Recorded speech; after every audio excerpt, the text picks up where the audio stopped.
Target on point में आपका स्वागत है। हम लोग इरिटेरिया का करंट अफेयर्स का मैगजीन कंप्लीट कर रहे थे और इसी कड़ी में आज हम लोग को 2024-25 में बने नए जो ब्रांड एम्बेसडर हैं उनका देखना है। यहाँ पर से लगभग एक सवाल तो पक्का रहता ही रहता है, एक क्वेश्चन रहता ही रहता है। तो चलिए शुरू करते हैं। डिटॉल के कौन बने हैं? डिटॉल के ब्रांड एम्बेसडर कौन बन गए हैं जी? डिटॉल के बन गए हैं धोनी जी, महेंद्र सिंह धोनी है। कर्नाटक वन विभाग का राजदूत कौन बनाया गया? तो अनिल कुंबले को बनाया गया। वन विभाग का राजदूत किनको बनाया गया है? अनिल कुंबले को बनाया गया। ऑडी इंडिया के ब्रांड एम्बेसडर कौन है? ऑडी के नीरज चोपड़ा बन गए हैं। ऑडी के कौन है? नीरज चोपड़ा है ऑडी के। वर्ल्ड पैरा एथलीट के ब्रांड एम्बेसडर कौन है? कंगना रनौत बन गई है। वर्ल्ड पैरा एथलीट का ब्रांड एम्बेसडर कौन है? कंगना रनौत हो गई है। मालदीव का ग्लोबल ब्रांड एम्बेसडर कौन है? कैटरीना कैफ है मालदीव के। डिटॉल गदा सबको गंदगी को छक्के छुड़ाने वाले कौन है? महेंद्र सिंह धोनी है। कर्नाटक वन विभाग के कौन बन गए हैं? तो वन विभाग में क्या होता है? वन विभाग बैट कहाँ से बनता है? लकड़ी से बनता है ना जी। लकड़ी कहाँ से मिलता है? वन विभाग से मिलता है। तो वन विभाग के कौन बने हैं? अनिल कुंबले क्रिकेटर है। क्रिकेटर के लिए इनको बैट चाहिए अनिल कुंबले जी को। ऑडी के ब्रांड एम्बेसडर कौन बने? ऑडी मतलब कि समझ रहे हो कि सबसे बड़ा ब्रांड होता है ऑडी गाड़ी में, और सबसे नीरज चोपड़ा भी सबसे बड़े ब्रांड है आज के समय में। पैरा एथलेटिक्स में कौन बन गए? कंगना रनौत बन गए पैरा एथलेटिक्स के लिए। मालदीव की कौन बन गई है? कैटरीना कैफ बन गई है। फेडरल बैंक के कौन ब्रांड एम्बेसडर है? बैंक के कौन है? विद्या बालन। बैंक के कौन बन गए? फेडरल बैंक के कौन बन गए? विद्या बालन बन गई है। टाटा मोटर्स के कौन ब्रांड एम्बेसडर है? तो विक्की कौशल है। टाटा मोटर्स के कौन है ब्रांड एम्बेसडर? विक्की कौशल है। टाटा का जो CURV कर्व जो गाड़ी है, इसका ऐड में देखिएगा विक्की कौशल दिखाई दे रहे हैं अभी। तो गाड़ी में कौन है? क्या विक्की कौशल हो गया। वैसे विक्की कौशल का जो गाना है वो पंजाबी गाना बहुत डांस करते हैं, गाड़ी वाला जो गाना होता है, तो उसमें विक्की कौशल है। फिट इंडिया के आइकन कौन बने हैं? फिट इंडिया आइकन के आयुष्मान खुराना है फिट इंडिया के। टाटा मोटर्स के ब्रांड एम्बेसडर विक्की कौशल। एक ही चीज़ को दो बार लिख दिया गया है। स्केचर्स के ब्रांड एम्बेसडर कौन है? जसप्रीत बुमराह और कार्तिक आर्यन। स्केचर्स क्या है? एक जूता का कंपनी है। SKETCHER Skechers. ये क्या है? शूज़ कंपनी है। क्या है? शूज़ कंपनी है। तो इसमें कौन है? जसप्रीत बुमराह और कार्तिक आर्यन दोनों बन गए हैं। जसप्रीत बुमराह और कार्तिक आर्यन स्केचर्स के ब्रांड एम्बेसडर बने हैं। इंडिया गेट बासमती चावल के ब्रांड एम्बेसडर कौन बने हैं? तो अमिताभ बच्चन है। इंडिया गेट बासमती चावल का था कि चावल सबसे पुराना चावल कौन होता है? तो पुराना चावल अमिताभ बच्चन है। कहा था ना कि काम करने में सबसे पुराना का पुराना चावल कहा जाता है। तो वे हो गए हैं। फिक्की के किसका? फिक्की फ्रेम्स के ब्रांड एम्बेसडर कौन बन गया? फिक्की फ्रेम्स के आयुष्मान खुराना बने हैं। फिक्की फ्रेम्स में कौन है? आयुष्मान खुराना है। प्यूमा के कौन बने हैं जी? PV सिंधु। प्यूमा पी से PV सिंधु, पी से PV सिंधु बन गई हैं। खो खो के कौन बने हैं? तो खो खो के सलमान खान बने हैं। अब इसका वर्ल्ड कप भी हुआ था खो खो का, तो उसमें सलमान खान ब्रांड एम्बेसडर बने हैं। भारतीय साइबर अपराध समन्वय केंद्र के लिए कौन बने? साइबर अपराध के लिए रश्मिका मंदाना। और इसीलिए क्योंकि रश्मिका मंदाना का एक डीप फेक जो वीडियो बनाया गया साइबर, तो इन्होंने साइबर केस किया था, तो इसीलिए इन्हीं को क्या बनाया गया? साइबर अपराध के लिए समन्वय केंद्र के लिए बनाया गया है, इनको एम्बेसडर बनाया गया है। पतन पोत परिवहन और जलमार्ग मंत्रालय कौन बनी है? मनु भाकर। पतन पोत परिवहन और जलमार्ग मंत्रालय कौन बनी है? मनु भाकर है। तो कहता है मनु भाकर क्या है? तीरंदाज है ना जी। तीरंदाजी है, ये तीरंदाज है। और तीर मार के पूरा समुद्र सुखा देंगे। रामायण में क्या होता था? तीर मार के पूरा समुद्र सुखा दिया जाता था। तो अभी उसी पतन पोत परिवहन जल मार्ग में है। जल मार्ग मतलब समुद्र से होता है। तो कौन बने हैं? मनु भाकर जी बने हैं। मध्य प्रदेश के ब्रांड एम्बेसडर कौन है जी? मध्य प्रदेश के ब्रांड एम्बेसडर पंकज त्रिपाठी जी बन गए। हमारे बिहार के जो है पंकज त्रिपाठी जी है। ये पंकज त्रिपाठी के बारे में पता है ना, वो हमेशा बोलते हैं कि बच्चों को 12th के बाद एक बार पूरा भारत घूमना चाहिए। तो मध्य प्रदेश जरूर घूमने चाहिए, क्या कि यहाँ पे इंदौर सबसे सुंदर और सबसे स्वच्छ शहर है। तो मध्य प्रदेश में पर्यटन घूमने के लिए कौन बोलेंगे जी? पंकज त्रिपाठी बोलते ही हैं। थाईलैंड के पर्यटन विभाग में कौन बन गए? थाईलैंड के बन गए सोनू सूद। मालदीव के कैटरीना कैफ है। और थाईलैंड के कौन है? थाईलैंड के कौन बन गए? सोनू सूद बन गए थाईलैंड के। फिट इंडिया मूवमेंट के ब्रांड एम्बेसडर कौन है? नरेंद्र कुमार यादव है। और एक फिट इंडिया के लिए भी थे ना जी, आयुष्मान खुराना भी थे फिट इंडिया के लिए। फिट इंडिया आइकन के ब्रांड एम्बेसडर कौन है? Ayushmann Khurrana. Fit India icon, एक देखिए फिट इंडिया आइकन है आयुष्मान खुराना, और फिट इंडिया मूवमेंट के लिए नरेंद्र कुमार यादव है। नरेंद्र कुमार यादव आई थिंक एक IAS ऑफिसर है नरेंद्र कुमार यादव। ये पैरा ओलंपिक्स में पार्टिसिपेट भी किए थे शायद। फ्रांसीसी कार कंपनी सिट्रोन के ब्रांड एम्बेसडर MS धोनी बने हैं। सिट्रोन CITRON सिट्रोन होता है, एक कंपनी है, इसका लोगो कुछ ऐसा ही कर, नहीं नहीं ऐसा नहीं होता है, ऐसा करके कुछ सिट्रॉन लिखा रहता है। एक तो रेनॉल्ड्स का आइकन ऐसा है, रेनॉल्ड्स का, सिट्रॉन का बीच में सी लिखा रहता है। तो सिट्रॉन के ब्रांड एम्बेसडर कौन बन गए? MS धोनी जी बन गए हैं। मोटो जीपी के ब्रांड एम्बेसडर कौन है? शिखर धवन। मोटो जीपी जो कार रेसिंग जो होता है, तो मोटो जीपी जो कार रेसिंग करने के लिए कौन है? शिखर धवन है। तंबाकू नियंत्रण के ब्रांड एम्बेसडर कौन बन गए? PV सिंधु। तो मोटो जीपी की कौन है? मोटो जीपी जो है, मोटो जीपी उसके ब्रांड एम्बेसडर कौन बन गए हैं? मोटो जीपी के शिखर धवन है। और तंबाकू नियंत्रण के लिए कहा था PV सिंधु जी। सिंधु जी जो है PV सिंधु, तब पीने से मना कर रहे हैं। तंबाकू क्या होता है? खाया भी जाता है, तंबाकू पिया भी जाता है। एक जो होता है, जो गांजा में इसे डाल के जो पीते हैं, तो पिया भी जाता है। तो तंबाकू पीने से कौन मना कर रहा है? PV सिंधु पीने से मना कर रही हैं। ग्रीनडे के बेटर न्यूट्रिशन के, ग्रीनडे क्या है भाई? के बटर न्यूट्रिशन का ब्रांड एम्बेसडर PV सिंधु बनी है। ये क्या है? बटर न्यूट्रिशन के ब्रांड एम्बेसडर कौन बने? न्यूट्रिशन के ब्रांड एम्बेसडर PV सिंधु जी बनी है। T20 विश्व कप के कौन ब्रांड एम्बेसडर थे? ये याद रखिएगा। युवराज सिंह भी थे, क्रिस गेल थे, शाहिद अफरीदी और उसैन बोल्ट थे। T20 में जो T20 वर्ल्ड कप हुआ उसमें कौन कौन थे? युवराज सिंह थे, ठीक है। फिर कहता है कि फिर कौन था? क्रिस गेल थे, ठीक है। उसके बाद शाहिद अफरीदी भी थे। कौन थे? शाहिद अफरीदी भी था। और एक और कौन थे? उसैन बोल्ट थे। समझ गए? 4 लोग थे, युवराज सिंह, क्रिस गेल, शाहिद अफरीदी और उसैन बोल्ट थे। यूनिसेफ के ब्रांड एम्बेसडर कौन है? यूनिसेफ इंडिया के for every child Kareena Kapoor है। यूनिसेफ के जो ब्रांड एम्बेसडर कौन है? करीना कपूर है। बेटी बचाओ बेटी पढ़ाओ अभियान के ब्रांड एम्बेसडर हरियाणा की कौन बनी है? मनु भाकर बनी है। बेटी बचाओ बेटी पढ़ाओ हरियाणा की मनु भाकर बनी है। मनु भाकर की जलपात्र जलायान क्या था उसका नाम क्या है जी? जल मार्ग के भी है मनु भाकर।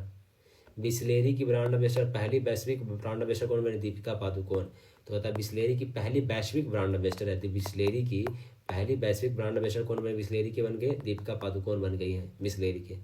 SBI के ब्रांड एम्बेसडर कौन है? MS धोनी है। MS धोनी का उनका SBI के भी वही थे। सिट्रॉन का भी MS धोनी है। फिर कहता है कि एक और छक्का मारने वाला क्या चीज़ था? डिटॉल के छक्के छुड़ाने वाले कौन थे? MS धोनी जी थे। रिलायंस जियो मार्ट जो है उसका भी कौन बने हैं? MS धोनी। जियो मार्ट जो है, जैसे कि इसमें सब सामान खरीदा जाता है, जियो मार्ट का, रिलायंस का है, इसमें कौन बन गए? MS धोनी बने हैं। कौन बने? MS धोनी बने हैं। पेट्रोलियम, भारत पेट्रोलियम का ब्रांड एम्बेसडर राहुल द्रविड़ और नीरज चोपड़ा है। हाँ, तो जो भारत पेट्रोलियम है BP जिसको बोलते हैं, उसके कौन बने? राहुल द्रविड़ भी है और नीरज चोपड़ा है। राहुल द्रविड़ तो कहता है दीवार स्लो रुक रुक के खेलने वाले हैं, और नीरज चोपड़ा बहुत तेज फेंकने वाले हैं। समझ रहे हैं? एगो रुकने वाले, एगो तेज है। तो पेट्रोलियम जो है, पेट्रोल से क्या होता है? गाड़ी धीरे भी चलाना है और तेज भी चलाना है। क्या बात हुआ? पेट्रोल में क्या होगा? गाड़ी धीरे भी चलाना है, तो राहुल द्रविड़ तेज चलाना है, नीरज चोपड़ा। रेंगलर के ब्रांड एम्बेसडर स्मृति मंधाना है। रेंगलर जो ब्रांड है कपड़े का है, WRANGLER। रेंगलर जो ब्रांड है, इसके ब्रांड एम्बेसडर कौन है? स्मृति मंधाना है। कहता है हर्बा लाइफ न्यूट्रिशन कौन है? हर्बा लाइफ स्मृति मंधाना, ये नहीं पूछेगा। हाँ, त्रिपुरा पर्यटन के कौन बने? सौरभ गांगुली, ये इंपॉर्टेंट है।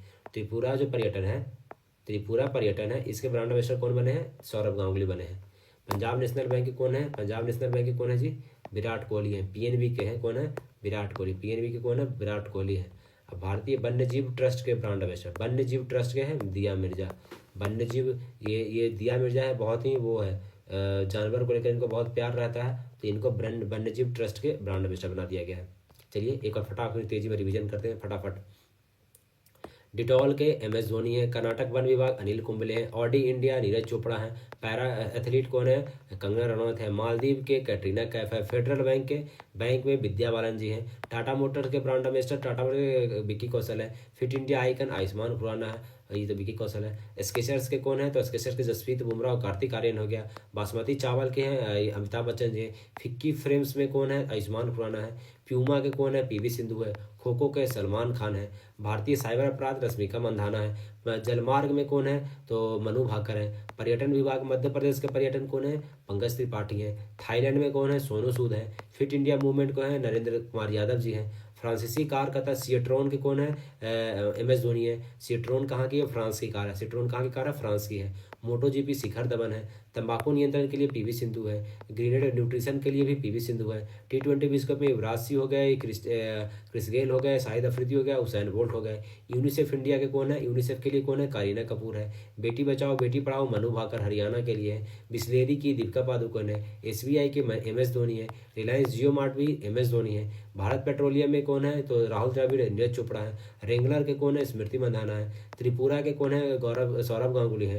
पंजाब के कौन है, विराट कोहली है। वन्य जीव कौन है, दिया मिर्जा जी है। 18वीं लोकसभा चुनाव के परिणाम देखते हैं क्या क्या हुआ जी, वो पढ़ते हैं।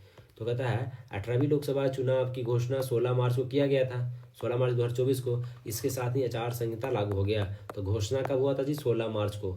घोषणा कब हुआ, 16 मार्च को घोषणा हुआ था। रिजल्ट निकला था 4 जून को, ये भी याद रखिएगा। फिर कहता है कितने चरण में एग्जाम हुआ था।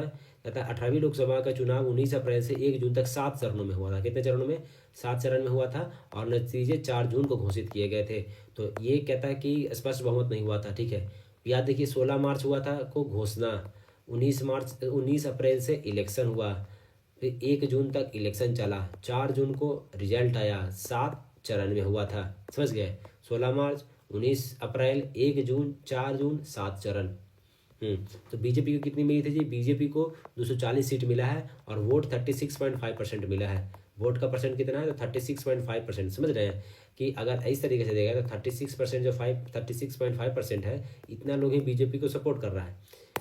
आगे देखते हैं, कांग्रेस का है तो 99 सीट मिला कांग्रेस को, 21.19% मिला है। तो बीजेपी को 36% मिला है, INC को 21% मिला है। समाजवादी पार्टी कितना 37 सीट लाया, इसमें लगभग 4.5% इसको वोट मिला है।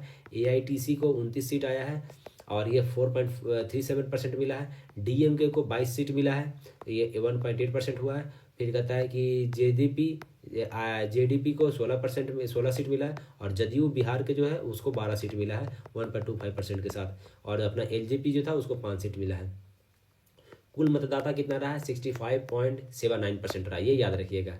तो टोटल वोटिंग कितना हुआ, 65.79% वोटिंग हुआ और इसमें 36% लगभग जो दिया गया बीजेपी को। सबसे ज़्यादा कहाँ हुआ, ये याद रखना है। लक्षद्वीप में सबसे ज़्यादा मतदान हुआ 84%, लक्षद्वीप में सबसे ज़्यादा हुआ है। उसके बाद असम में हुआ 81% हुआ है। राज्य में असम हो गया और यूनियन टेरिटरी में लक्षद्वीप में हुआ है। सबसे कम बिहार में हुआ 56.19% हुआ है। जम्मू कश्मीर में भी 56.5% हुआ है। समझ रहे हैं, तो ये याद रखिए। लक्षद्वीप में कितना हुआ, 84%। लक्षद्वीप में 84 हुआ, असम में 81% हुआ, बिहार में सबसे कम हुआ था 56.1 और उसके बाद जम्मू कश्मीर में 56.58 था। चुने गए सांसदों की औसत आयु 56 वर्ष है। तो औसत आयु कितना है, 56 वर्ष है। 3 सांसद 25 वर्ष के हैं और सबसे उम्र दराज सांसद DMK TR बालू हैं, 82 वर्ष के हैं, अब 83 के हो चुके हैं। कुल 74 महिला सांसद है विजयी घोषित हुई है, जिसमें विगत लोकसभा चुनाव से 78 महिला सांसद से 4 कम ही है। इस बार 4 कम हो गई महिला सांसद में, ठीक है। लोकसभा में 19 में जीते गए वे 216 सांसद मौजूदा सांसद में भी चुने गए हैं। तो जो ये कितना 216 जो पुराने आ गए, 216 तो पुराने वाले आ गए, समझ गए। तो कहता है कि जो औसत आयु कितना है, औसत आयु 56 वर्ष है और 3 सांसद 25 वर्ष के हैं। सबसे जो DMK के को है वो कहता है TR बालू है 82 वर्ष के। TR बालू कितने हैं, 82 वर्ष के हैं। 74 महिला सांसद गई है, पिछले साल 78 थी, 216 तो पुराने वाले आ गए हैं। 18वीं लोकसभा में 46% सांसदों का आपराधिक मामले दर्ज हैं, 46% सांसदों पर आपराधिक मामले दर्ज हैं। लोकसभा में 7 निर्दलीय सांसद हुए हैं, निर्दलीय 24 मुस्लिम हैं और 3 बौद्ध सांसद भी हैं, ये याद रखना है। तो ठीक है, 18वीं लोकसभा के चुनाव की वोटों की गिनती के दौरान इंदौर लोकसभा सीट के द्वारा भारतीय राजनीतिक इतिहास में 3 नए रिकॉर्ड हुए हैं। इंदौर लोकसभा में पहला हुआ है कि भाजपा प्रत्याशी शंकर लालवानी को सर्वाधिक 12,26,000 वोट से वोट प्राप्त हुए। 12 लाख सर्वाधिक 12,26,000। शंकर लालवानी द्वारा अपने प्रतिद्वंदी भाजपा के संजय सोलंकी को सर्वाधिक वोट के अंतर से 11,75,000 वोट से पराजित किया है। शंकर लालवानी को ने ये बसपा के संजय सोलंकी को। इंदौर लोकसभा सीट के लिए सर्वाधिक 2,18,000 वोट नोटा प्राप्त हुआ है। यह अभी भी सबसे ज़्यादा मिला है, नोटा सबसे ज़्यादा, ठीक है। गोपालगंज 2019 में गोपालगंज बिहार में नोटा को सर्वाधिक 51,000 मत मिले थे। पिछले बार कहाँ, गोपालगंज, बिहार के गोपालगंज में मिला था। सूरत से भाजपा उम्मीदवार मुकेश दलाल निर्विरोध चुने गए। मुकेश दलाल निर्विरोध चुने गए। नरेंद्र मोदी पंडित जवाहरलाल नेहरू के बाद लगातार तीसरी बार प्रधानमंत्री के रूप में शपथ लेने वाले दूसरे व्यक्ति बन गए हैं। चलिए इसको एक बार देख लेते हैं, रिविजन कर लेते हैं फिर से। क्या हो गया टोटल, हाँ तो 216 तो पुराना ही थे। 46% सांसदों पर आपराधिक मामला है, 7 निर्दलीय बने हैं, 24 गो मुस्लिम हैं और 3 गो बौद्ध है। 7 निर्दलीय, एक तो बिहार के अपने पप्पू यादव भी हैं, बिहार के निर्दलीय जीते हैं। मुस्लिम 24 गो है और बौद्ध 3 गो है। कहता है कि इंदौर लोकसभा में 3 नया रिकॉर्ड दर्ज हुआ है। पहला शंकर लालवानी सबसे ज़्यादा 12,26,000 वोट मिला है और बसपा के संजय सोलंकी को हराए हैं 11,75,000 वोट से और 2,18,000 नोटा भी इसको यहाँ मिला है। और कहता है कि नोटा सर्वाधिक पहले बिहार के गोपालगंज में था। मुकेश दलाल कहाँ सूरत से निर्विरोध चुने गए हैं, सूरत से निर्विरोध मुकेश दलाल चुने गए हैं। चलिए उत्पादों को जीआई टैग जो मिला, जीआई टैग देखना है हम लोग को। क्या देखना है? जीआई टैग देखना है अब हम लोग को।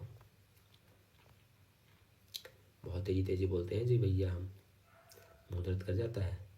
बिहार से भी किसी को जीआई टैग मिला है इस बार? बिहार का तो कहीं नाम नहीं दिख रहा है, बिहार को नहीं मिला है कोई जीआई टैग फिलहाल में।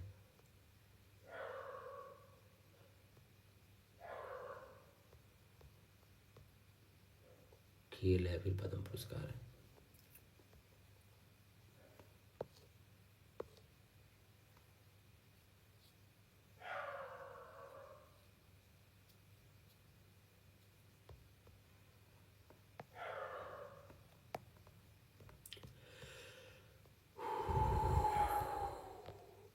जीआई टैग कहाँ कहाँ का मिला है वो देख लेते हैं हम लोग। जीआई टैग देखने वाले हैं। तो कहता है गोवा का जो फेनी जो है, वो जो फेनी मादक पदार्थ है वो गोवा का है। उसको फेनी कहाँ का है? गोवा का है, उसको मादक पदार्थ को मिला है। कहता है सांगरी बीन एक फली है। सांगरी बीन कहाँ है? राजस्थान का है। सांगरी बीन कहाँ है? राजस्थान का सांगरी बीन है। तो फेनी तो गोवा का है, सांगरी बीन कहाँ है? राजस्थान का है।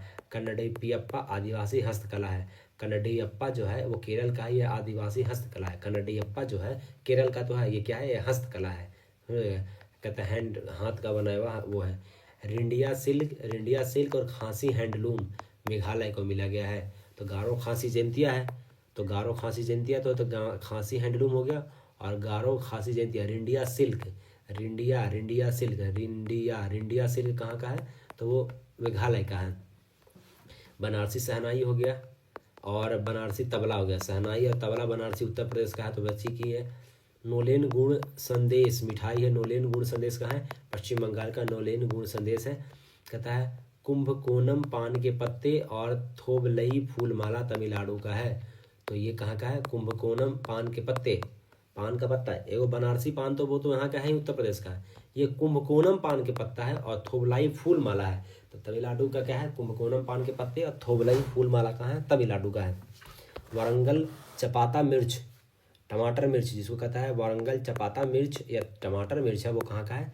आपका तेलंगाना का है। वारंगल चपाता मिर्च और तेलंगाना मिर्च।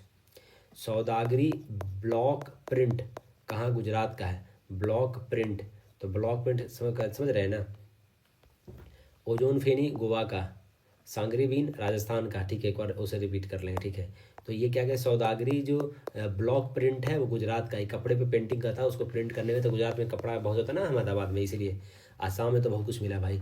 बोडो जौ ग्वारन चावल बियर है, सब बियर ही हैं। बोडो जौ ग्वारन मैब जौ बिडवी चावल बियर ये भी है।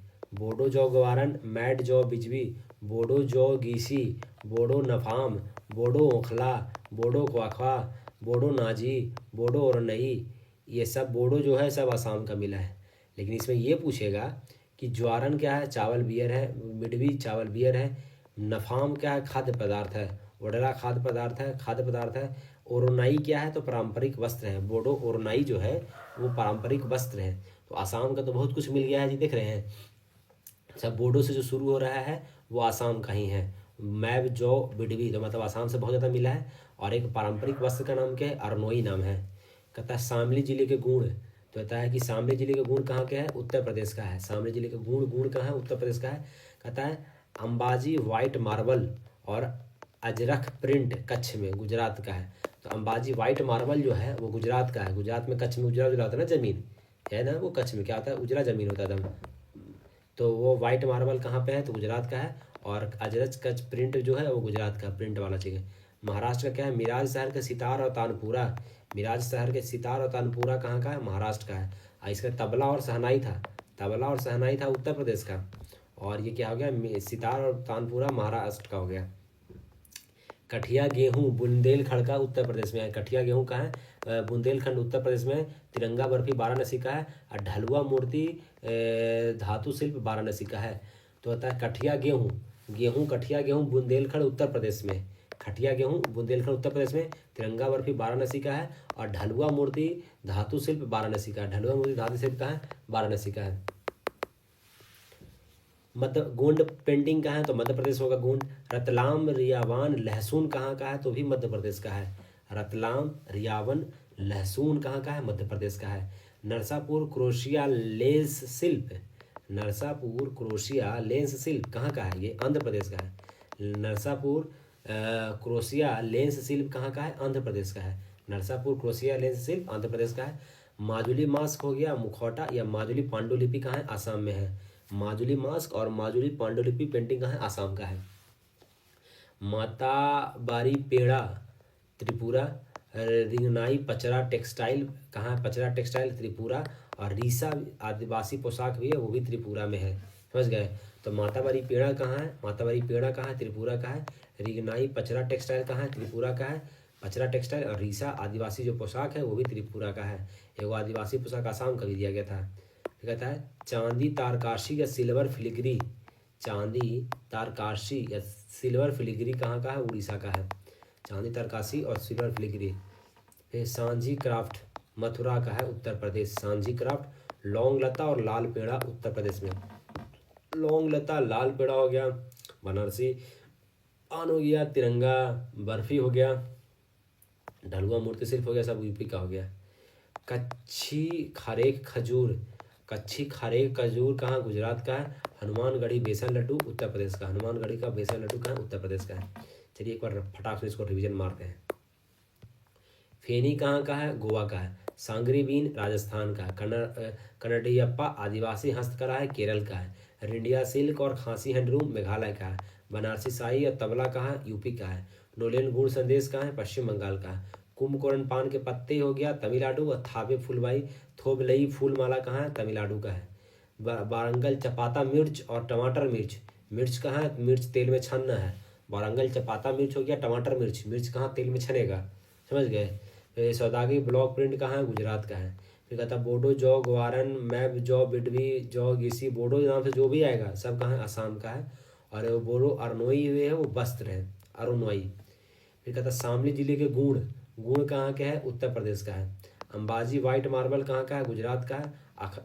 अजरख प्रिंट है, वो भी गुजरात का है। मिराज शहर के सितार और तानपुरा कहाँ है? महाराष्ट्र का है। कठिया गेहूँ हो गया। तिरंगा बर्फी हो गया, उत्तर प्रदेश का हो गया। ढलुआ मूर्ति वाराणसी का हो गया। गोंड पेंटिंग मध्य प्रदेश। रतलाम रियावान लहसुन, लहसुन मध्य प्रदेश में। नरसापुर क्रोशिया लेस शिल्प कहाँ का है? आंध्र प्रदेश का है। नरसापुर क्रोशिया लेप शिल्प कहाँ का है? आंध्र प्रदेश का है। माजुली मास्क और माजुली पांडुलिपि आसाम का है। माताबारी पेड़ा रिंगनाई पचरा टेक्सटाइल और रीसा आदिवासी पोशाक त्रिपुरा का है। चंदवारी चांदी तरकाशी और सिल्वर फिलिग्री उड़ीसा का है। सांझी क्राफ्ट भी यूपी का है। लौंग लता लाल पेड़ा उत्तर प्रदेश का है। कारेक खजूर कहाँ का? गुजरात का है। हनुमानगढ़ी बेसन लड्डू यूपी का है।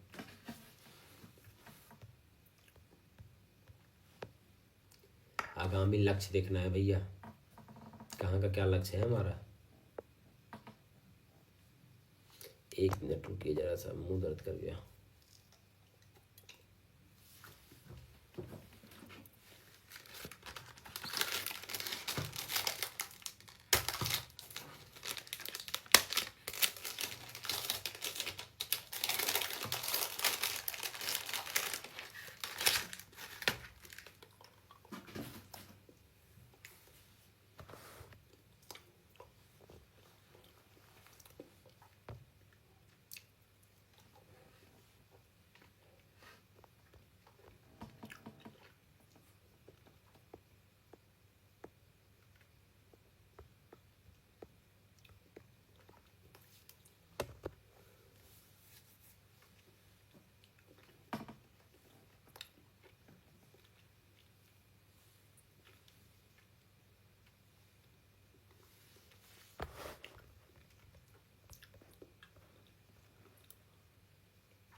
भारत सरकार के आगामी लक्ष्य के बारे में देखना है।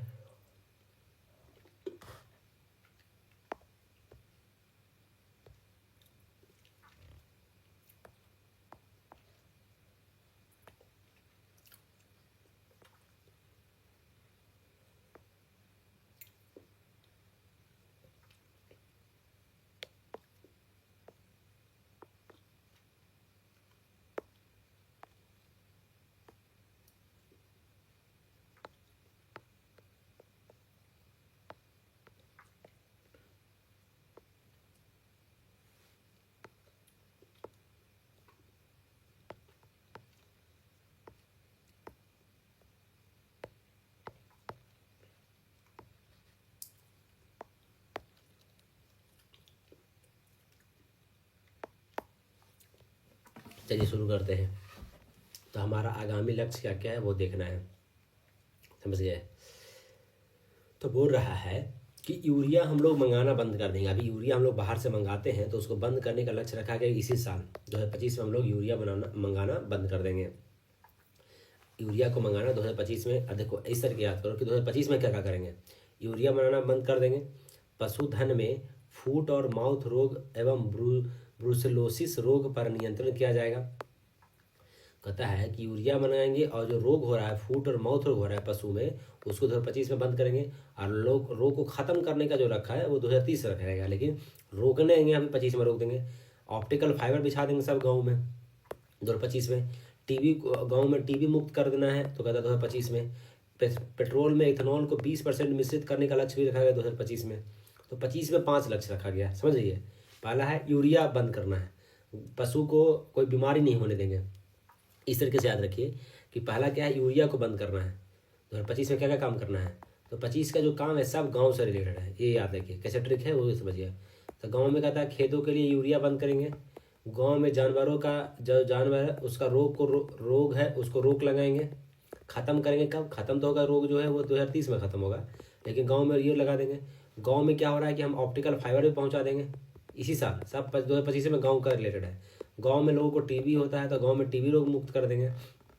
और गांव का जो खेती होता है उससे जो हमारा एथेनॉल निकलता है, तो उस एथेनॉल को 20% हम लोग मिलाएंगे पेट्रोल में, ये भी 2025 में काम कर दिया जाएगा।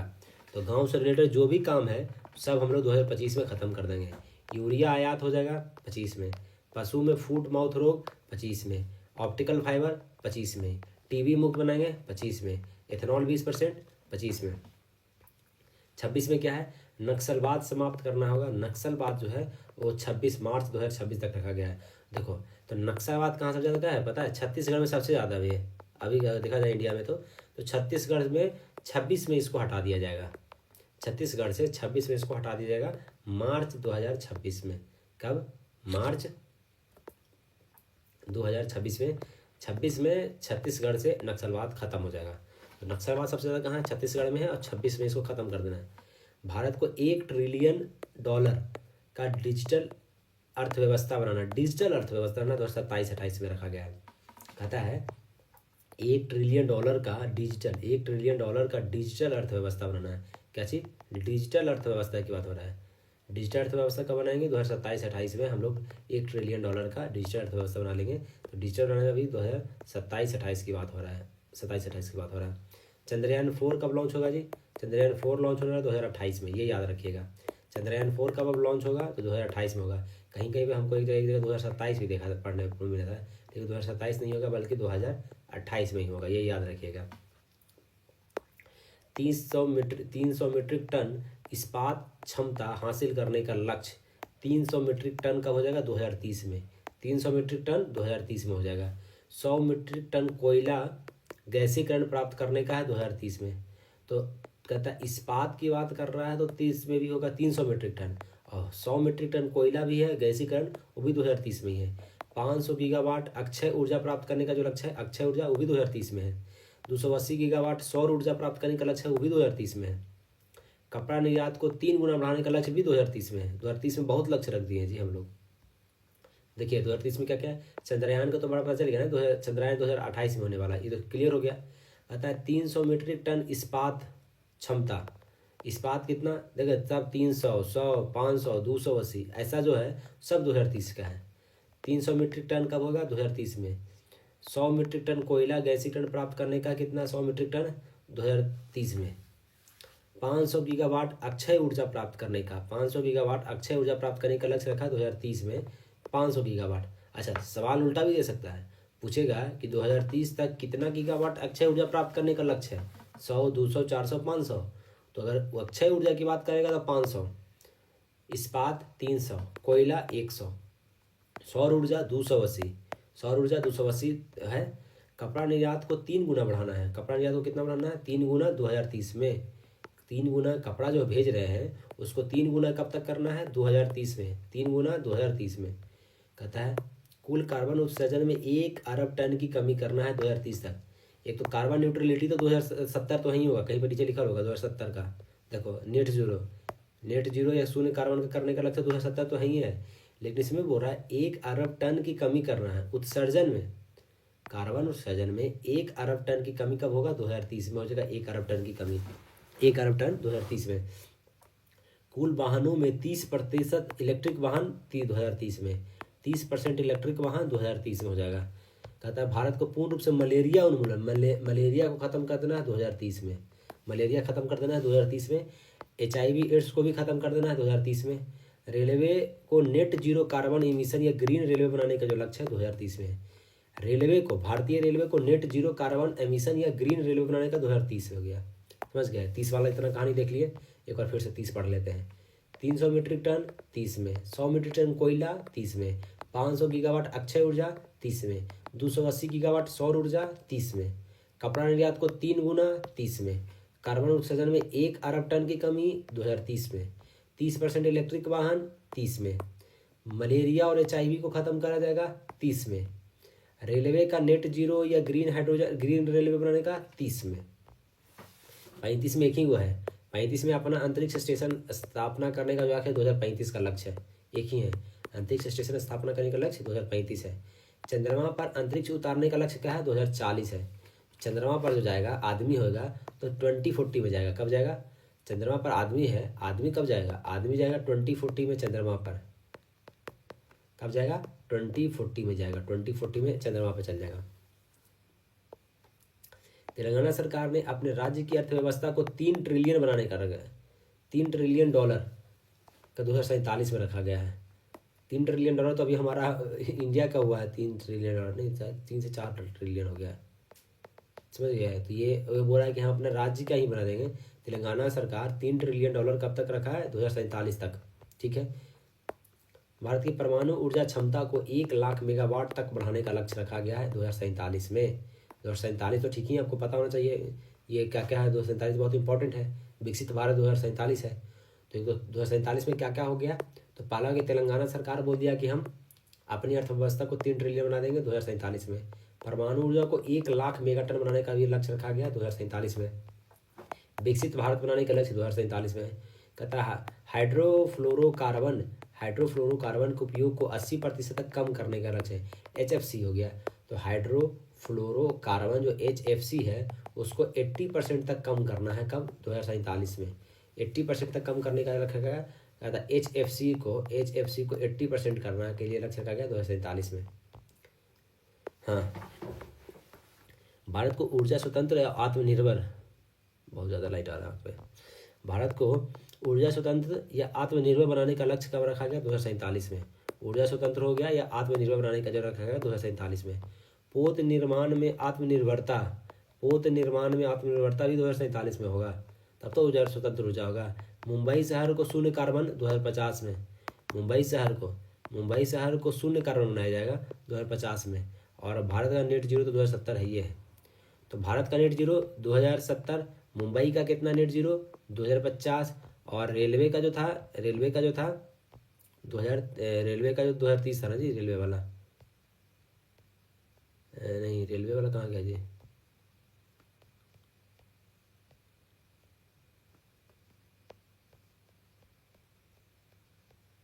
भारतीय रेलवे का 2030 था। रेलवे का नेट जीरो कितना है? 2030, मुंबई का 2050 और भारत का 2070। ठीक है, आगे देखते हैं। 2024 के चर्चित पुरस्कार के बारे में पढ़ना है। क्या है चर्चित पुरस्कार? क्या क्या में मिला है, किसी से साहित्य संबंधी है, क्या क्या है वो भी देखना है।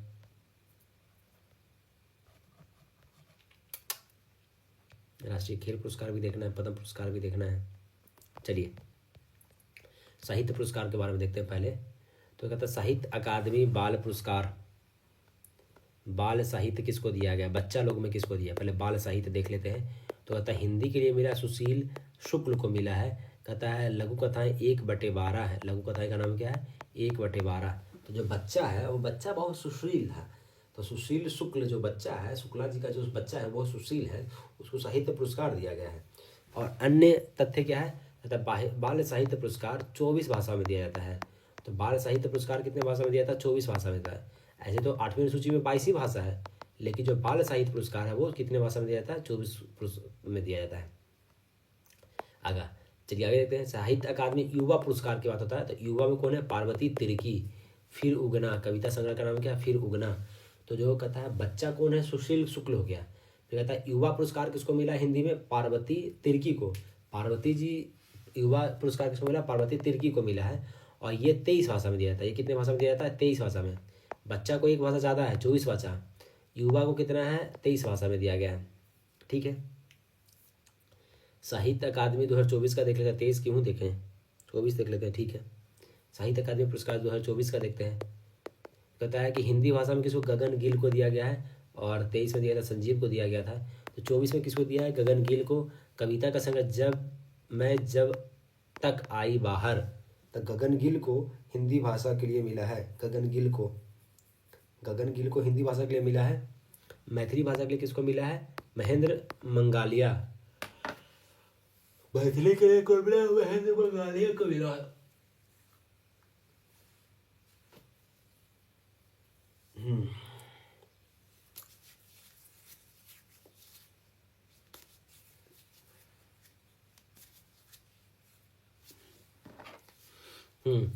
तो हिंदी के लिए किसको मिला है, हिंदी को मिला है गगन गिल को मिला है। हिंदी के लिए किसको मिला है, गगन गिल को मिला है।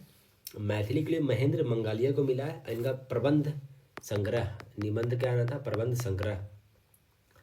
और संजीव कुमार थे, पहले बासुकीनाथ झा को मिला था। अंग्रेजी में स्टारिन कीरे को मिला है। और उपन्यास स्पिरिट नाइट्स के लिए दिया गया है, स्टरीन कीरे को दिया गया है। तो हिंदी में गगन गिल हो गया, मैथिली में महेंद्र मंगालिया हो गया, और अंग्रेजी में स्टरीन कीरे को मिला गया है। मैन बुकर अंतर्राष्ट्रीय पुरस्कार 2025। मैन बुकर अंतर्राष्ट्रीय पुरस्कार 2025 किसको दिया गया, बानो मुश्ताक हैं, भारत की हैं विजेता। कृति हार्ट लैम्प कन्नड़ कहानी संग्रह है, ये कन्नड़ में है। और अनुवादक दीपा भस्ती ने अनुवाद किया है। और पहली कन्नड़ कृति जिसको अंतर्राष्ट्रीय बुकर पुरस्कार के लिए चुना गया, कन्नड़ कृति है ये। तो इसमें देखिए, ये याद रखिए, मैन बुकर किसको मिला है, मैन बुकर मिला बानो मुश्ताक हैं, बाहर को हैं, भारत की हैं। हार्ट लैम्प इनका पुस्तक का नाम है, ये कन्नड़ भाषा में लिखा गया है। और इनके अनुवादक कौन है, तो दीपा भस्ती। क्या नाम है, अनुवादक का नाम है दीपा भस्ती। और ये पहली कन्नड़ है जिसको बुकर पुरस्कार चुना गया है। मैन बुकर अंतर्राष्ट्रीय, ठीक है। और 24 वाला नहीं पूछा जाएगा, 25 आ ही गया तो 24 क्यों पूछेगा। ये बुकर पुरस्कार 2025 के बाद 24 इसमें भी है, मैन बुकर है, ये बुकर पुरस्कार 2024 का देख लेते हैं। बुकर पुरस्कार में कहते हैं समंथा हार्वे को दिया गया। विजेता कौन है, समंथा हार्वे। बुकर पुरस्कार देखो, एक वो है मैन बुकर।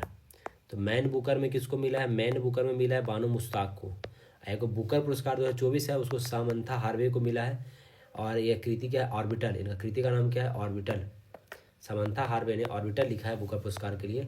यह पुस्तक अंतर्राष्ट्रीय अंतरिक्ष स्टेशन पर रहने वाले 6 अंतरिक्ष यात्रियों का जीवन का वर्णन है। ऑर्बिटल क्या है, तो अंतरिक्ष यात्रियों का वर्णन है। ऑर्बिटल क्या है, अंतरिक्ष यात्रियों का वर्णन है। 6 अंतरिक्ष यात्री के बारे में कहानी लिखा गया है, ठीक है।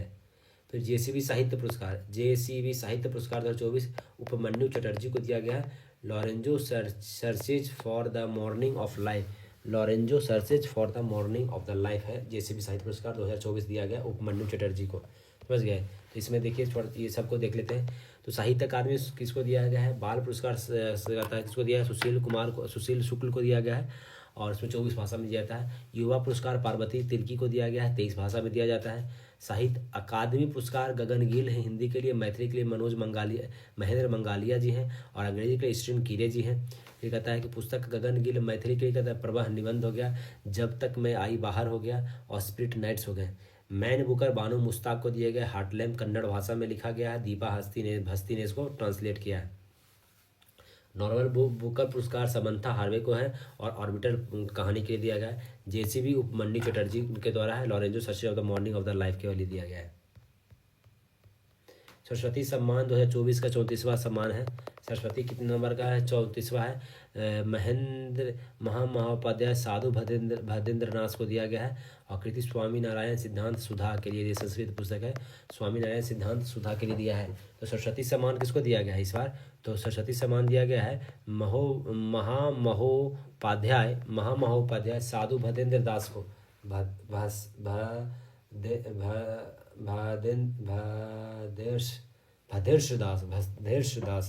भदेश दास को दिया गया। नाम कैसा रखे बाबा जी।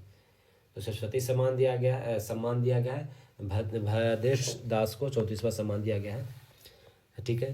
फिर व्यास सम्मान किसको मिला है? व्यास, ये भी 34वां है। तो सूर्यबाला को, हिंदी लेखिका है सूर्यबाला। व्यास किसको मिला है? तो सूर्यबाला को मिला है। और कौन देश की बानी? बेनू की डायरी, ठीक है। तो सरस्वती सम्मान मिला है किसको?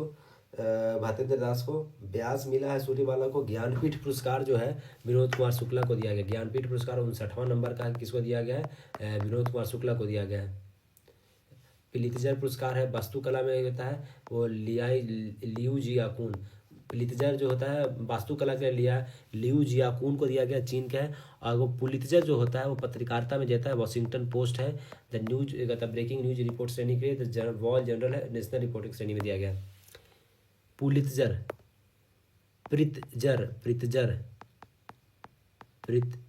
पुरस्कार जो है वो दिया गया है, वास्तुकला में दिया जाता है लियाओ जियाकुन को।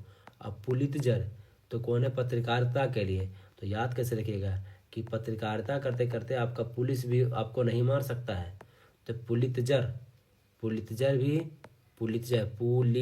इसमें सा की बाकी है, तो पुलिस भी पत्रकारिता वाले को नहीं मार सकता है।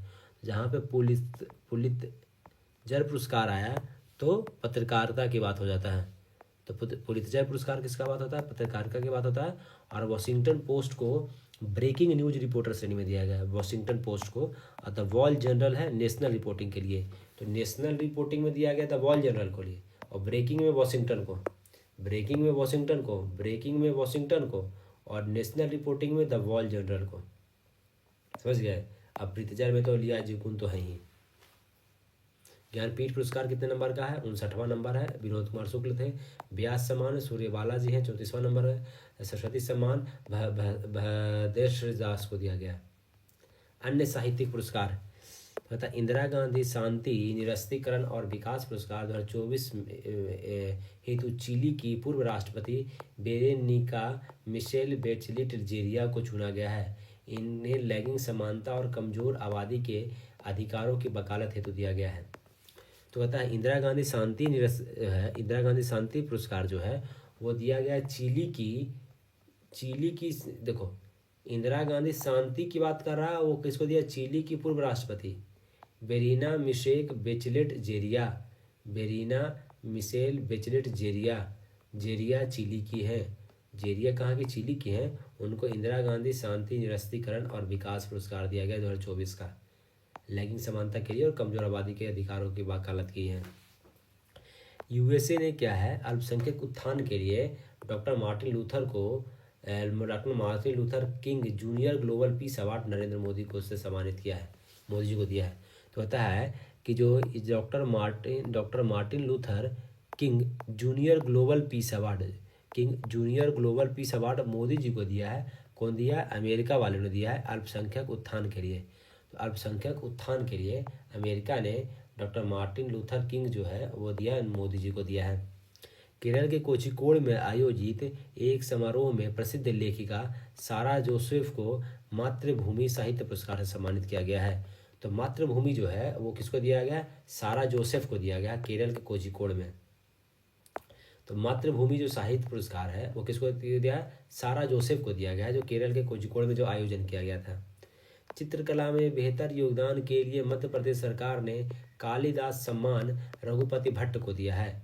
तो चित्रकला में योगदान के लिए मध्य प्रदेश ने चित्रकला में योगदान के लिए कालिदास सम्मान रघुपति भट्ट को दिया है। तो कालिदास सम्मान चित्रकला में दिया जाता है, पेंटिंग अच्छा बनाते थे कालिदास जो थे, ऐसे दाढ़ी वाले व्यक्ति जो थे वो अच्छा पेंटिंग बनाते थे, तो पेंटिंग बनाने के लिए उनका रघुपति भट्ट को दिया गया है।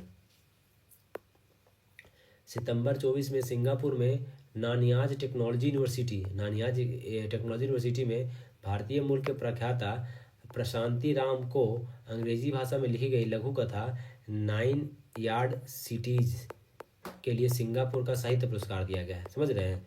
तो कहता है कि ये सिंगापुर जो हमारा जो देश है उसका जो साहित्य पुरस्कार है वो एक भारतीय को दिया गया है, और नाम क्या है? प्रशांति राम। नाम क्या है? प्रशांति राम को दिया गया है, और वो अंग्रेजी भाषा में किताब लिखे हैं। कहता है नाइट यार्ड साड़ीज जो है वो लिखे लघु कथा है, कहानी। 12वां विश्व हिंदी सम्मान डॉक्टर उषा ठाकुर को दिया गया है। तो 12 नंबर का विश्व हिंदी सम्मान, 12वां नंबर विश्व हिंदी सम्मान उषा ठाकुर को दिया गया है। पेन पिंटर पुरस्कार लीला अबुलेखा को दिया गया है। पेन पिंटर पुरस्कार अरुंधति राय भारतीय हैं, उनको दिया भी गया है। 24 में दिया गया था पेन पिंटर, और अभी जो है पेन पिंटर जो है 25 को दिया है लीला अबुकेला को। तो पेन पिंटर जो है किसको दिया गया? लीला अबुकेला है, सूडान स्कॉटिक लेखिका है।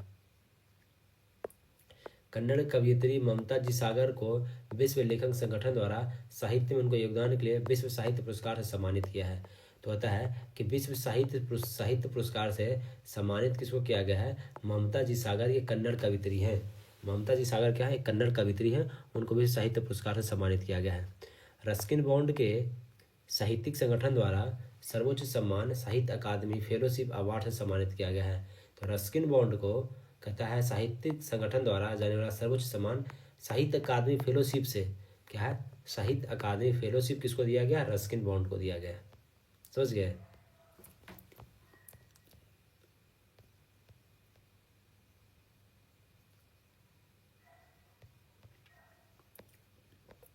एक पेज और पढ़ना है हम लोग को।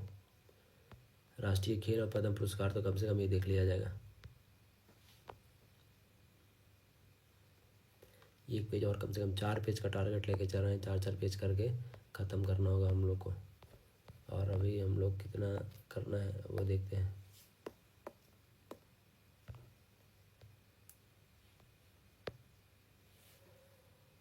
हम लोग कहाँ पे हैं अभी? ये हो गया। चर्चित पुरस्कार देखिए तो रहते, ये यहाँ तक हो गया अभी। अच्छा है, इसमें और भी बहुत चीज़ें रख दिया गया है, तो ये भी और चलेगा, 30 पेज तक है। और हमको कहाँ तक आना है? के बाद 65 तक आना है। 4 पेज का टारगेट रख रहे हैं डेली, तो अभी 24 पेज में है, और तो अभी लगभग 41 पेज है, मतलब 10 दिन कम से कम लगेगा इसको और ख़त्म करने में। आज 13 तारीख है, तो 23 तारीख तक हम ये ख़त्म कर पाएंगे। और 23 के बाद ये जो हमारा जो इसमें जो है 18 जो है, ये हम लोग 4 वो का टारगेट लेके चलेंगे, तो 6 दिन में फिर इसको ख़त्म कर लिया जाएगा। समझ गए? चलिए देखते हैं। तो 10 और 6 16 दिन में हम ये किताब को आपको पूरा ख़त्म करके दे देंगे। मतलब आप 31 अगस्त तक ये किताब ख़त्म कर दिया जाएगा। कितने तक? 31 अगस्त तक किताब को हम लोग ख़त्म कर देंगे। ये टारगेट लेके हम लोग चल रहे हैं। चलिए एक पेज और है, वो कंप्लीट करते हैं, ख़त्म करते हैं।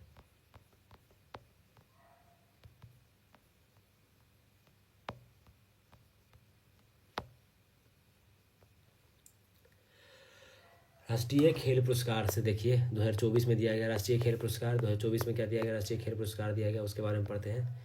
केंद्रीय युवा कल्याण और खेल मंत्रालय की ओर से हर साल दिया जाता है, और 2024 में कुल 47 पुरस्कार दिया गया है। 24 में कितना पुरस्कार दिया गया जी? 2024 में 47 पुरस्कार हो रहा है। 2024 में 47 पुरस्कार दिया गया है, ये याद रखिएगा। तो कहता है मेजर ध्यानचंद खेल रत्न पुरस्कार, जो पहले ना था राजीव गांधी खेल रत्न अवार्ड था, जिसमें 25 लाख रुपया इनाम है। तो किसको किसको दिया है? मेजर ध्यानचंद खेल रत्न पुरस्कार दिया गया है 4 लोगों को। डॉक्टर डी गुकेश को, प्रवीण कुमार पैरा एथलेटिक्स हैं, उनको भी दिया गया है। D Gukesh, Praveen Kumar para athletics हैं, हरमनप्रीत सिंह हॉकी और मनु भाकर निशानेबाजी। तो ये कहता कि खेल में सबसे बड़ा है, खेल के लिए सबसे बड़ा पुरस्कार है मेजर ध्यानचंद। तो मेजर ध्यानचंद 4 लोगों को दिया गया। कितने लोगों को? 4 लोगों को दिया है। डी गुकेश, प्रवीण कुमार, हरमनप्रीत सिंह और मनु भाकर। इसमें 25 लाख रुपया इनाम दिया जाता है मेजर ध्यानचंद में। अर्जुन अवार्ड की जो राशि है, अर्जुन अवार्ड की राशि कितना है, 15 लाख रुपया है। अर्जुन अवार्ड की राशि कितना है, 15 लाख रुपया है। और कुल 32 खिलाड़ियों को अर्जुन अवार्ड दिया गया है इस बार। तो आपका तो ये मेजर ध्यानचंद 4 को और अर्जुन अवार्ड कितने को, 32 लोगों को दिया गया है, 15 लाख रुपया। खेल है और उनका कुछ कुछ जो इंपॉर्टेंट है उसका नाम दिया गया है वो देख लीजिए। कहता है एथलेटिक्स में किसको किसको दिया गया है। एथलेटिक्स में दिया गया है ज्योति याराजी और अन्नू रानी को। एथलेटिक्स में ज्योति याराजी और अन्नू यत्री को। मुक्केबाजी में है नीतू और स्वीटी। मुक्केबाजी में कौन है, नीतू और स्वीटी मुक्केबाजी में की है। शतरंज में बंतिका अग्रवाल, शतरंज की बंतिका अग्रवाल काची है, शतरंज की खिलाड़ी है बंतिका अग्रवाल। कहता है हॉकी में किसको मिला है, सलीमा टेटे को मिला है, अभिषेक है, संजय है, जर्मनप्रीत है और सुखवीर सिंह है। पैरा तीरंदाजी में किसको मिला है, डॉक्टर श्री राकेश कुमार को दिया गया है। पैरा एथलेटिक्स में किसको दिया है, प्रीतिपाल, दीवनजी, अजीत, इतना याद नहीं। पैरा बैडमिंटन में नितेश, ये सब नहीं थे। पैरा जूडो में कपिल परमार को दिया गया है। निशानेबाजी में मोना अग्रवाल और रूबीना फ्रांसिस को दिया गया है। निशानेबाजी में स्वप्निल कुशाले और सरबजोत सिंह को दिया गया। निशानेबाजी में स्वप्निल कुशाले, सरबजोत सिंह को दिया गया है। कुश्ती में अमन सहरावत को दिया गया है। तैराकी में साजन प्रकाश को, स्क्वैश में अभय सिंह को दिया गया है। ये नाम याद करना बहुत इंपॉर्टेंट जरूरी नहीं है, ये 4 का नाम आपको याद होना चाहिए, इंपॉर्टेंट है। मुकेश, प्रवीण, हरमनप्रीत, मनु भाकर। बाकी अर्जुन 32 लोगों को दिया गया 15 लाख रुपया। द्रोणाचार्य अवार्ड लाइफ टाइम श्रेणी में, द्रोणाचार्य लाइफ टाइम श्रेणी में 15 लाख रुपया दिया था द्रोणाचार्य में भी। कुल 2 व्यक्ति को दिया गया द्रोणाचार्य लाइफ टाइम तथा एस मुरलीधरन बैडमिंटन के हैं और अरमांडो एग्रो कोलाको फुटबॉल के हैं। तो कह रहा है कि मेजर ध्यानचंद 4 लोगों को दिया गया है, ठीक है। द्रोणाचार्य कितने लोगों को दिया गया, 2 लोगों को दिया गया है। नाम क्या है, एस मुरलीधरन बैडमिंटन प्लेयर है। एस मुरलीधरन क्या है, बैडमिंटन प्लेयर है। मुरलीधरन से क्रिकेट मत लिख दीजिएगा, यही कन्फ्यूजन होता है, क्रिकेट नहीं। मुरलीधरन क्या है, एस मुरलीधरन बैडमिंटन प्लेयर है। और कहा कि मुरलीधरन जो क्रिकेटर है वो भारत के नहीं है, मुरलीधरन श्रीलंका के हैं क्रिकेटर, तो कैसे उनको इंडिया में दिया जाएगा। और अरमांडो एग्लो कोलाको जो है वो फुटबॉल प्लेयर है। अरमांडो एग्लो कोलाको फुटबॉल प्लेयर है। द्रोणाचार्य ये तो लाइफ टाइम में हो गया। फिर कहता है द्रोणाचार्य नियमित श्रेणी में किसको है, इसका राशि कितना है, 10 लाख रुपया है। इसमें 3 लोगों को दिया गया है। सुभाष राणा, दीपाली देशपांडे निशानेबाजी में है और संदीप सागवान हॉकी में है। संदीप सागवान हॉकी के हैं।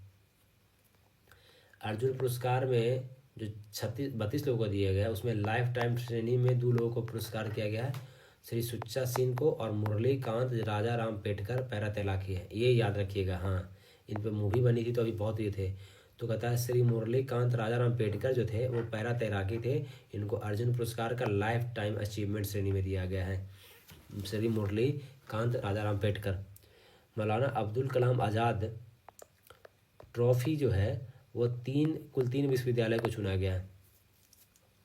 मौलाना अबुल कलाम आज़ाद जो ट्रॉफी है उसमें कुल 3 विश्वविद्यालय को चुना गया है। फिर कहता है राष्ट्रीय खेल प्रोत्साहन पुरस्कार physical education and foundation of India के नामक संस्था को दिया गया है। कहता है राष्ट्रीय जो खेल प्रोत्साहन पुरस्कार है वो physical education foundation of India को दिया गया है। तो राष्ट्रीय खेल प्रोत्साहन किसको दिया गया है, physical education foundation of India. खेल पुरस्कार किसको दिया है, physical education foundation of India को दिया गया। पद्म पुरस्कार की बात देख लेते हैं। तो कहता है पद्म पुरस्कार, इसमें पद्म विभूषण है, फिर पद्म भूषण भी होगा, फिर पद्म श्री दिया गया अभी। पद्म श्री 113 लोगों का है। तो कुछ ऐसे ज़्यादा कैसे था जी, 7, 19, 13। तो कहता है पद्म पुरस्कार की बात कर लेते हैं। तो 1954 से शुरुआत किया गया, कब से, पहली बार 1954 में। और इस बार 139 लोगों को पद्म पुरस्कार दिया गया। कितने लोगों को, 139 लोग हैं, जिसमें कैसे हैं 7, 19 और 113, ये है रूट। 7, 19 और 113, 7, 19 और 113 है। 7, 19 और 113 टोटल कितना है, 139 है। 7, 19 और 113, जिसमें महिलाएं कितनी हैं, 23 महिलाएं हैं, 10 विदेशी हैं और 13 मरणोपरांत है। ये भी याद रखना होगा कि किसमें कितना है, 23 महिला है, 23 क्या है, महिला है, 10 को फॉरेन वाले हैं, ठीक है, और 13 क्या है, मरणोपरांत है। 13 क्या है, मरणोपरांत है। तो पद्म विभूषण जो दिया गया वो याद रखिएगा, बहुत इंपॉर्टेंट है। होता है दुदुवर नागेश्वरन रेड्डी, ये संबंधित दवा के क्षेत्र से थे और तेलंगाना के हैं। दुदुवर नागेश्वरन जो रेड्डी हैं, रेड्डी जी कहाँ से हैं, तेलंगाना के हैं, दावा से हैं। न्यायमूर्ति जगदीश सिंह खेहर सार्वजनिक मामले चंडीगढ़ के हैं। न्यायमूर्ति जगदीश सिंह खेवर कहाँ के, सार्वजनिक मामले के चंडीगढ़ के हैं। कहता है कुमुदिनी रजनीकांत लाखिया जो है वो कला के हैं, गुजरात की हैं। कुमुदिनी लाखिया जो है, कुमुदिनी कला गुजरात की है, कुमुदिनी कला से हैं। लक्ष्मी नारायण सुब्रमण्यम कला के हैं, कर्नाटक के हैं। लक्ष्मी नारायण सुब्रमण्यम कला कर्नाटक के हैं। कहता है कि मरणोपरांत टीएम वासुदेवन नारायण कौन है, साहित्य और शिक्षा केरल के हैं। ये टीएम वासुदेवन नारायण मरणोपरांत दिया गया है, वो साहित्य और शिक्षा के कहाँ, केरल के रहे। ओसामू सुजुकी मरणोपरांत है, व्यापार उद्योग जापान के हैं। और श्रीमती शारदा सिन्हा को कला के हैं, बिहार की हैं। पद्म विभूषण कितने लोगों को दिया, 9 लोगों को दिया गया, ये याद रखिएगा। कहते हैं 7, 19 और 113, यही है ना। तो इसमें 19 लोगों को दिया गया है, इतना याद रखना बहुत मुश्किल है। बिहार को है जी क्या,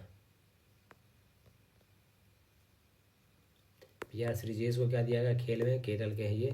पी.आर. श्रीजेश को दिया गया है खेल में को, और कोई खेल के हैं, खेल के नहीं है तो नहीं याद है।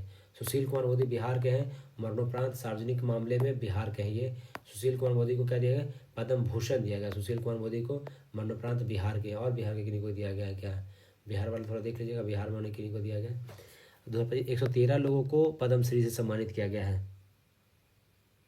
ठीक है, ये इतना ही, इसमें इम्पोर्टेंट उतना नहीं है। हाँ, श्री किशोर कुणाल मरणोपरांत दिया गया है, पद्मश्री से सम्मानित किया गया है। किशोर कुणाल को कहता है कैसी करिए, मरणोपरांत दिया गया है। और श्रीमती निर्मला देवी है कला की हैं, उनको भी दिया गया है।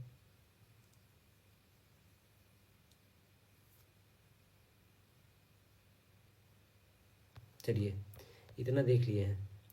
फिल्म संबंधी पुरस्कार है वो यहाँ से कल देख लेंगे, 4 पेज का रखते हैं, बोलते बोलते मुंह दर्द कर गया है। तो आज के लिए इतना रखते हैं, बाकी